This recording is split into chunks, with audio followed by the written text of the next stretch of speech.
సదుపాయం ఉంది అన్నది కూడా మొత్తం ఇన్స్పెక్ట్ చేసి ఒక coordination meeting police, forest, Devasthanam and district అడ్మినిస్ట్రేషన్తో coordination meeting కూడా కండక్ట్ చేసుకున్నాం. మనం 13th, 14th, 15th, 16th ఎటువంటి టోల్ వసూలు చేయట్లేదు. And 13th, 14th, 15th, 16th night time కూడా మనం గేట్స్ అన్నది ఫ్రీగా నైట్ టైం కూడా మనం ఎలో చేస్తున్నాం. నైట్ టైం ఎలో చేసేటప్పుడు ప్రతి ఒక్కరు జాగ్రత్తగా గమనించాలి. ఇది wild life area, wild life animals versus men conflict అనేది ఉండకూడదు కాబట్టి రూట్లో ఖచ్చితంగా 30 km/h వెళ్ళాలి.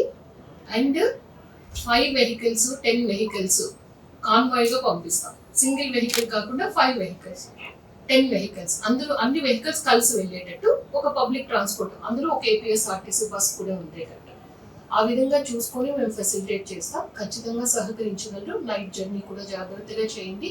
ఎందుకంటే నిన్ననే కొన్ని వీడియోస్ చూశాను, కొన్ని టైగర్స్ ఆన్ ద జర్నీ కూడా విట్నెస్ చేసిన వీడియోస్ కూడా కొన్ని కలెక్టర్కి వాళ్ళు పంపించారు. కాబట్టి ఎక్కడ కూడా టైగర్స్ కానీ అదర్ యానిమల్స్ కానీ చిన్న